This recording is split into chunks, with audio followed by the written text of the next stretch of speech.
Muy bien, comenzaremos nuestra presentación para la materia de funciones cerebrales superiores en esta actividad respecto a los mecanismos neurofisiológicos de la atención.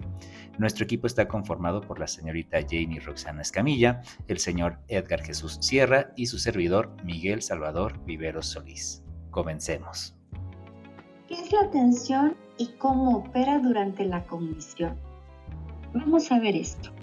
A continuación, la atención es un proceso cognitivo que permite seleccionar, focalizar y mantener la concentración en información relevante, mientras se ignoran estímulos irrelevantes. Opera como un filtro que regula la cantidad de información procesada y dirige los recursos mentales hacia tareas específicas. Hay 4 tipos de atención. La atención espontánea es aquella que se genera sin la participación directa de la voluntad personal. La atención voluntaria está dirigida por las decisiones conscientes de la persona. La atención pasiva o involuntaria se da cuando el estímulo se impone hacia la conciencia o a la conciencia. La atención espontánea adquirida es aquella en que en principio fue producida por la voluntad, pero que al cabo de una serie de ensayos y gracias al aprendizaje termina haciéndose por gusto o de manera natural. Selección de información.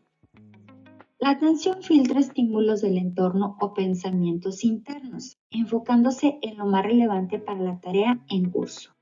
Mantenimiento de la atención. Permite sostener la concentración durante un periodo prolongado, como al leer o resolver un problema matemático. División de la atención. En algunas situaciones, la atención puede distribuirse entre múltiples tareas, aunque con limitaciones. Ejemplo, escuchar música mientras se conduce. Cambio de foco atencional. La atención puede desplazarse de un estímulo a otro, como cuando alguien deja de leer para atender a una conversación cercana. La atención también trae habilidades que desarrollan habilidades cognitivas, como cambiar rutinas, aprender, juegos de mesa, videojuegos educativos, leer, actividades artísticas, deportes, o también pueden ser crucigramas o, como conocemos, rompecabezas.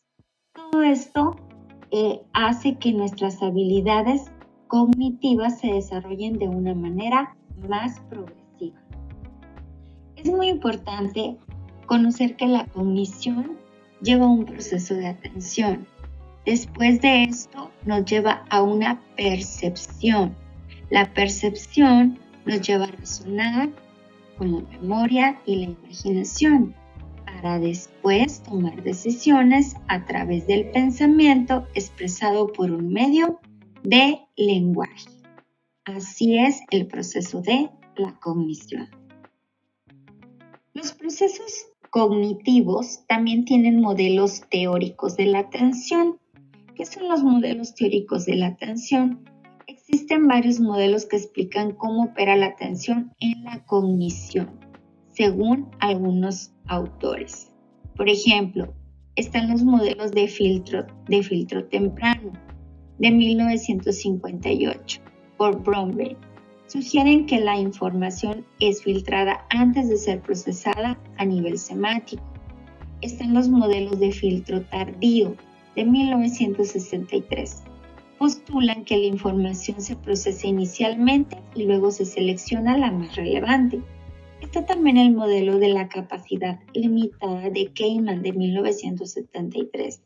Este explica que la atención es un recurso limitado que se distribuye según la demanda de las tareas. Está también el modelo de la selección basada en la carga cognitiva de Levy, de 1995. Indica que la cantidad de distracción depende de la carga cognitiva de las tareas principales. Como ya vimos anteriormente, la atención es el sistema funcional que permite que la información sea procesada de modo que se escogen los estímulos que al sujeto le importa, desechando los que no son relevantes. En este caso, ¿Cómo han mejorado nuestro conocimiento de la atención las nuevas técnicas para estudiar el cerebro? Los estudios actuales nos han demostrado cómo las estructuras cerebrales maduran para fortalecer las redes neuronales que implican la atención, así como también nos ha demostrado cómo factores de tipo genético, experiencias tempranas y la educación afectan de sobremanera la atención.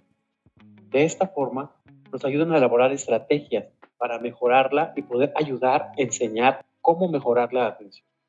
Los beneficios que esta trae pues son principalmente para el aprendizaje educativo e incluso para aprender nuevas conductas que nos ayuden a mejorar nuestra calidad de vida. ¿Qué es lo que ocurre cuando nuestra atención se ve afectada? Trastorno. En este caso conoceremos el síndrome confusional agudo, por sus siglas SCA, también llamado delirio. Este es un cambio abrupto de estado mental en el nivel de conciencia y un déficit grave de la atención, la memoria y las funciones cognitivas. Entre sus principales síntomas está el trastorno atencional, que son alteraciones de la vigilancia y distractibilidad elevada, desorganización de pensamiento, una incapacidad para mantener una secuencia de pensamientos coherentes. También ocurren cambios conductuales, desorientación temporoespacial y trastornos de la memoria. Asearse, comer o vestirse se convierte en una verdadera tortura para las personas con este trastorno, llevando a déficit de actividades, pues se logra una incapacidad para llevar a cabo una secuencia de movimientos intencionales. Entre los factores de riesgo se encuentran la edad avanzada, pues el 30% de los pacientes de edad avanzada padecen trastornos de la atención, las lesiones cerebrales, infecciones del sistema nervioso central, epilepsia y enfermedades cerebrales previas, antecedentes de abuso de sustancias, el uso de algunos medicamentos. Entre sus efectos secundarios provoca defectos en la atención, el uso de drogas, benzodiazepinas e incluso la intoxicación por algunos venenos. Factores psicosociales. En los últimos estudios se ha demostrado que personas con ansiedad y depresiones crónicas pueden llegar a presentar trastornos de la atención. Hospitalizaciones. El 70% de personas en cuidados intensivos suelen presentar trastornos de la atención. Entre su tratamiento se encuentran medicaciones, pues este es un tratamiento estrictamente médico. Se ocupa solamente de paliar los síntomas, como la agitación e incluso alucinaciones. El control en hospitalización está dirigido a la vigilancia de funciones intestinales y urinarias. Entre los controles ambientales se encuentra el familiar, pues personas familiares, presencia de objetos familiares, personas de confianza, generar un ambiente agradable, incluso actuaciones dirigidas tan simples como apagar la luz de noche, encenderla de día, le dan un control al paciente en medio de tanto caos. Afortunadamente es reversible en la mayoría de los casos. Solo en adultos mayores pueden llegar a tener secuelas permanentes e incluso degenerativas, llevando a la demencia. Antes de finalizar nuestra presentación, observaremos una cuestión particular. La atención, conforme a una teoría contemporánea, es una competición, todas ellas rivalizando por conseguir un pensamiento posterior. ¿Puede entonces una teoría explicar tanto el enfoque conductista como el cerebral en la atención?